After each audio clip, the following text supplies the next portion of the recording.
on May 10, 2020. গাজাবাসীর ওপর এ বর্বরতার যেন শেষ নেই। শুক্রবার আন্তর্জাতিক বিচার আদালত রাফায় অবিলম্বে ইসরায়েলি হামলা বন্ধের নির্দেশ দেন। তবে এই রায়ের কয়েক মিনিটের মাথায় আবারও অঞ্চলটিতে হামলা চালায় দখলদার তেল আবিব বাহিনী। কেন্দ্রীয় রাফার সাবুরা ক্যাম্পে চালানো হামলায় চারিদিক কালো ধোঁয়ায় ঢেকে যায়। হামলার ভয়াবহতা এতটাই বেশি যে হাসপাতালে অবস্থানরত উদ্ধারকারী দলগুলো ঘটনাস্থলে যেতে পারছে না।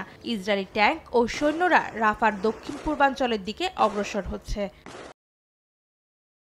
এদিকে আইসিজের আদেশের পর মন্ত্রিসভার জরুরি বৈঠক ডাকেন ইসরায়েলের প্রধানমন্ত্রী বিনিয়ামিন নেতানিয়াহু। তেল আবিবের মন্ত্রীরা বলেছেন, ইসরায়েল আইসিজের এই আদেশ মানবে না। মন্ত্রিসভার সদস্য বেনি গান্স বলেছেন, জিম্মিদের ফিরিয়ে আনতে ও ইসরায়েলের নিরাপত্তা নিশ্চিতে হামাসের বিরুদ্ধে হামলা চালিয়ে যাবেন তারা।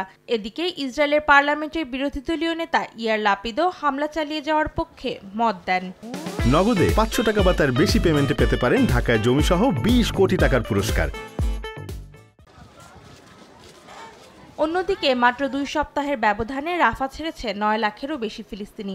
সরবরাহ বন্ধ হয়ে গেছে খাদ্য, পানি ও ওষুধের। জ্বালানির অভাবে বন্ধ হতে চলেছে আল আকসা হাসপাতাল। এতে বিপর্যয় নেমে আসবে প্রায় 1300 রোগীর জীবনে।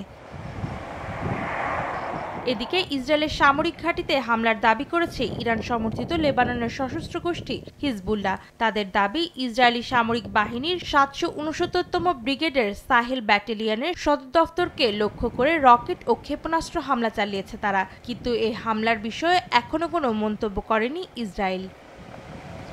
অন্তরা সেন, সময় সংবাদ।